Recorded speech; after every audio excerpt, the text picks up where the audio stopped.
Marcus Aurelius thought about his own death every single morning. Not because he was morbid,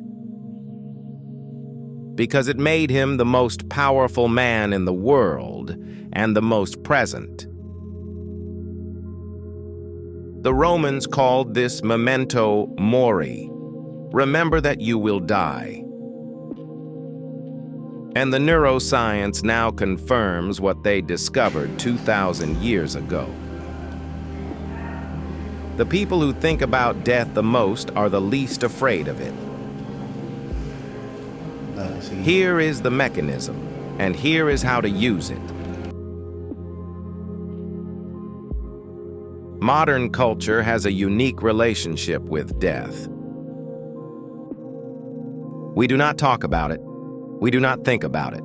We have built entire systems, social, medical, cultural, designed to keep the awareness of death at the maximum possible distance from conscious thought. This is not accidental, it is evolutionary.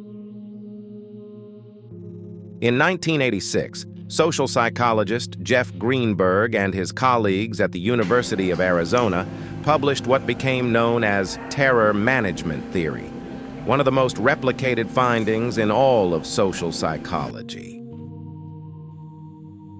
Their core discovery: human beings are the only animals aware of their own mortality, and this awareness, left unmanaged, produces a level of existential anxiety that would be psychologically paralyzing. So the brain develops a defense system. It suppresses the awareness. It buries it under busyness, distraction, status seeking, and the endless accumulation of things that implicitly promise permanence. The problem is, this defense system has a cost. When you cannot think about death, you also cannot think clearly about your life. When death is off the table, so is urgency, so is priority, so is the question, what actually matters to me? Greenberg's research found something counterintuitive. Reminding people of their mortality in the right way doesn't increase anxiety, it decreases it, and it changes behavior in a specific measurable direction. The Stoics discovered this empirically 2,000 years before the data existed. Seneca, writing in 1st century Rome, put it plainly, "It is not that we have so little time, but that we waste so much of it." He wasn't talking about productivity. He wasn't talking about morning routines or optimized schedules. He was talking about the specific waste that comes from living as though there is always more time, as though the conversation you keep postponing will happen eventually, as though the work that matters can wait until conditions are right. This is what death avoidance costs. Not a dramatic crisis, a slow, cumulative drift toward what is urgent rather than what is important. Greenberg's research showed that people reminded of their mortality immediately reprioritize toward their core values. They become more generous, more present, more willing to have the conversation they have been avoiding.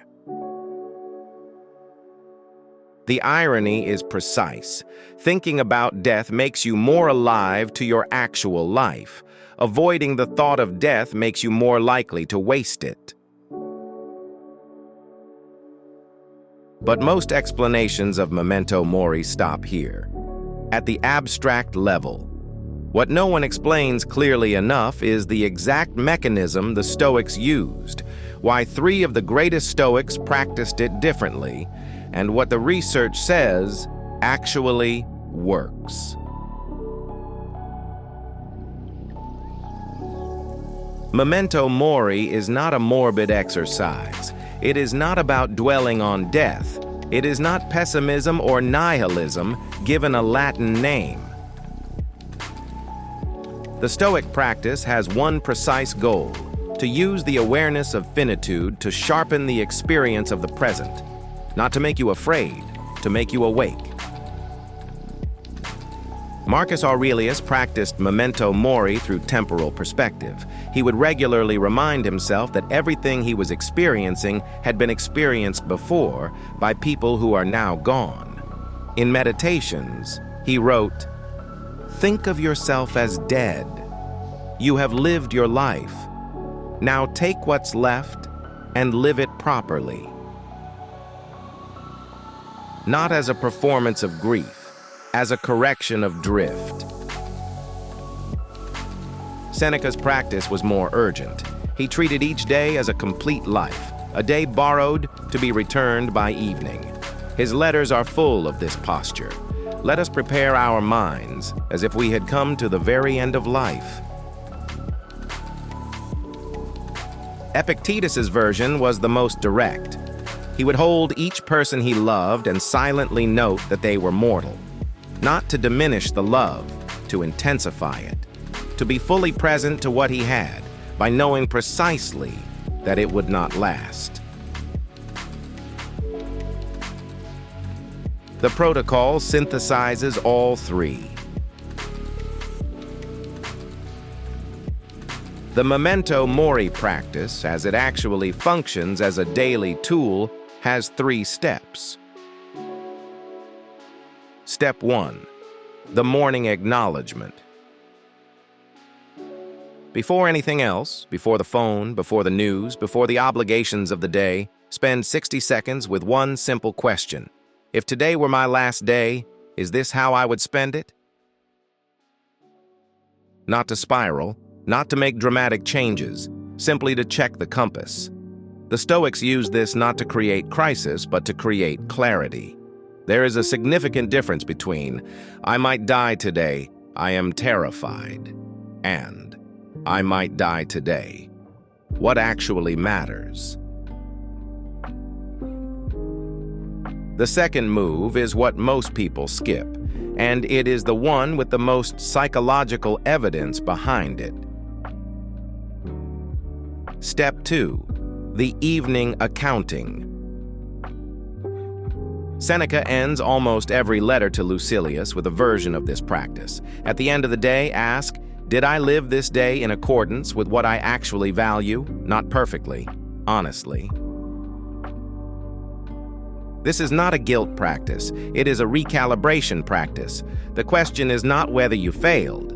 It is whether you were present enough to notice. Step 3. The held attention. Once each day, during a meal, a conversation, a walk, consciously hold the awareness.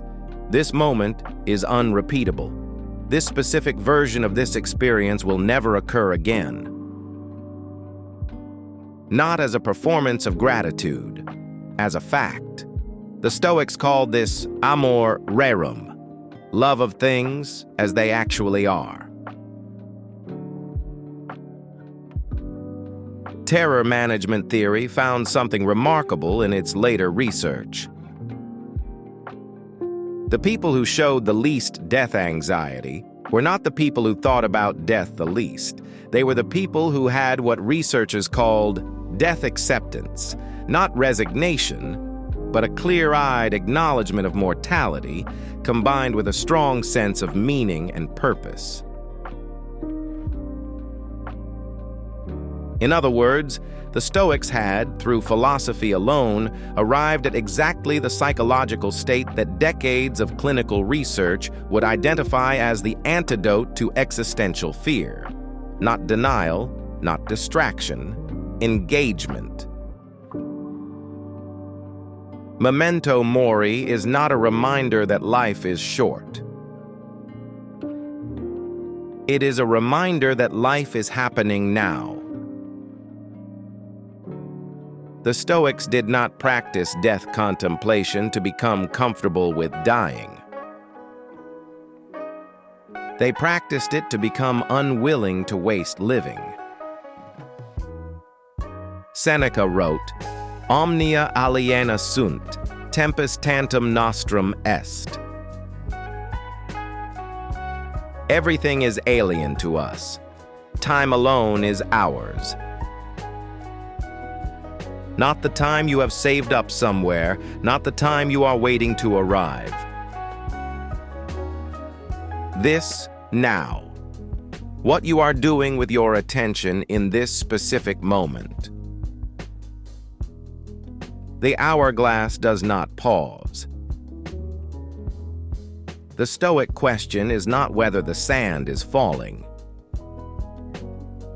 The Stoic question is, are you watching it? The Stoics didn't practice Memento Mori because they wanted to die. They practiced it because they refused to waste the time they had.